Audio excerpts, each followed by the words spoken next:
Hey everyone, it's been a while. I do have some information that I've been promising to bring you, but I don't know if we can get it in the frame, but I want to try and see if I can get you a little view of those colors back there behind the tree. The sunset, it was beautiful before the sun sank behind the horizon and the trees over there. Just another little gift reward from Creator, from Gaia, Mother Earth. I've been pushed really hard by the ancient energies. I've had some decisions to make, and I've made them. I think I've discussed those in previous messages. I have become somewhat discouraged. I don't get any feedback, and I don't seem to have very many viewing. That's not exactly why I'm doing this video, or any of them, but you want to see a result of what you've brought out, and perhaps this is for times to come. But I was having these dreams, very active dreams of late, and this is the eve of the solar eclipse. I don't think we'll be able to see it here, but the energies have definitely been telling. I've definitely felt them. I'm still struggling with the issues from this lung stuff going on. It is coming up though. I mean, there was a lot of damage, and I'm just going to have to work through it. And yes, some days I get very frustrated with it. But this is the path that it's taking. But as I've mentioned before, I do have Cherokee ancestry. It's been traced and all that. I do not have enough to appear on the rolls, and that's not why it means anything to me. I've always, as long as I can remember, felt such a deep connection, especially to willow trees, to the elements, to the animals. And so I had this dream that I was being followed. And it wasn't in a threatening way, by this old man. And I drew the conclusion later on that it was the Pale One of the Cherokee legends. I did reach out to some Cherokee heritage groups, and I haven't received any replies. And in no way do I want you to take that. I'm sorry, I got hair that's tickling me in funny places. Don't take that as any kind of an insult or anything. It's just that I don't feel I can wait any longer. I don't know if I've given them an appropriate amount of time to reply. But there was a legend that I was familiar with that seems to be touching me energetically as well. And then a couple days after that, what was interesting, if you go into the Mayan mythology, I was wandering through this marketplace, this ancient marketplace, and again had the sensation of somebody following me, and this was in a dream. And I got the whisper, Quetzalcoatl, Quetzalcoatl. Interesting analogy there. But the Cherokee legend, and I found this particular version on yanative.com. The particular legend I'm talking about is about the Pale One, or the Keeper of the Mysteries. He was this great teacher, and they say his name is only spoken in ceremonies. But they said that when people had forgotten, what they'd been told they were here for, why they were sent here, and why they live here, and that they started fighting with each other and becoming disagreeable with each other, that the Pale One would come to rekindle the sacred wisdom fire. There are legends of a miraculous birth. I haven't tracked that down yet. If anybody knows it, I would love to hear it. They say his body emitted great light. And he appeared in many places at once and spoke the language of all creatures. But he would have 7 teachings, and that would get us back into alignment.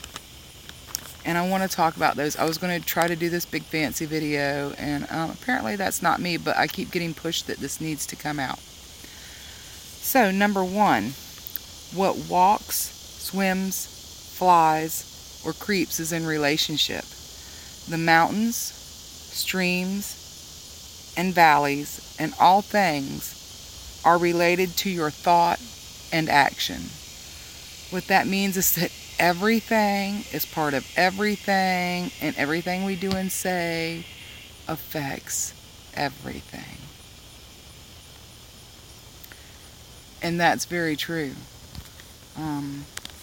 Number 2, what occurs around you and within you reflects your own mind and shows you the dream you are weaving.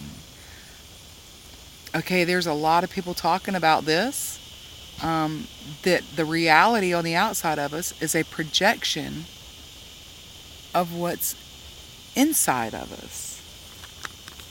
Number 3, the 3 principles of awakened mind guide enlightened action. The will to see the mystery as it is. Not making up stories to make it fit what you feel it should. Intention to manifest one's purpose for the benefit of all. In other words, when you try to manifest, are you out there saying, I want to manifest because this is what I want? Or are you manifesting for the greater good of all?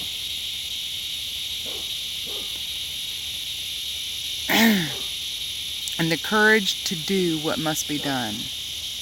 If there's something that needs to be done, and you know that you're going to receive criticism for it, do you have the will to do it anyway? There's a lot of us out there that are doing that. Trust me, I'm not comfortable doing these videos.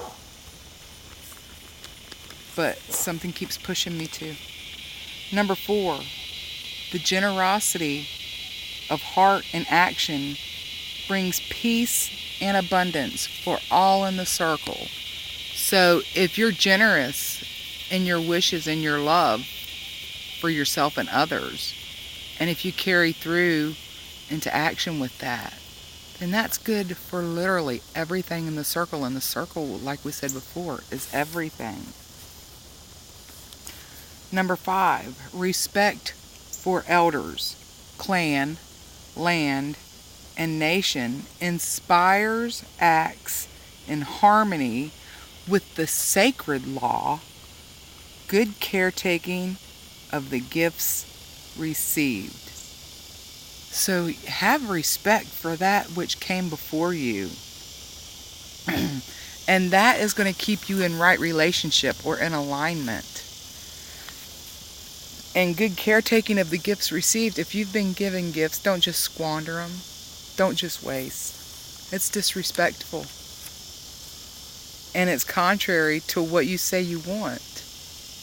If you want abundance, why would you throw away and waste?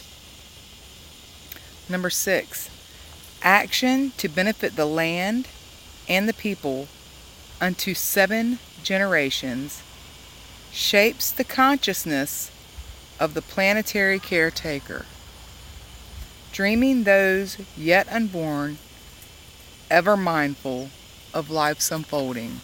So everything you do, you got to think 7 generations ahead, not even born. That's how long and great of an impact every one of your actions makes. And number 7, to be in good relation, transforming patterns of separation, pacifying conflicting emotions, is to experience the wisdom within and still the lake of mystery. So what is it that everybody's doing? If you're living right and you're doing the things you're supposed to, then that's going to be good for everybody. And I have no idea why all these dogs are barking around here. But it seems like a good place to end the video because that was number 7. I will come back. There is another thing called the Code of Right Relationship that arose from these 7 teachings. And there's some more research that I would like to do. But I think the bugs are getting to the dogs too. They're starting to bite my feet. But with that said, replay these. I mean, I don't have fancy little title pages to put it up there and show it to you, but replay these. Look at them. Think about what it means to your heart. Repeat it to yourself. And then apply it to your life. Because we have to lead by example. It said that we would know when we were called to awaken. And that when we awaken, we're supposed to lead others. There's a lot of confusion in this world. And if people are waking up, they're really, really getting a lap full of confusion. So let's remember what it was like for us to try to find the answers. And know that it's probably the same way for them. And maybe even more confusing with the things going on.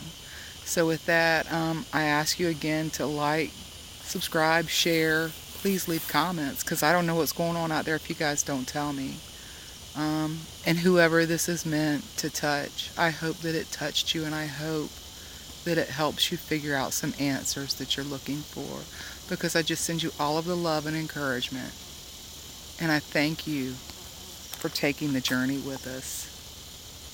And with that said, have a beautiful day and be good to each other wherever you are, whenever it is. Thanks.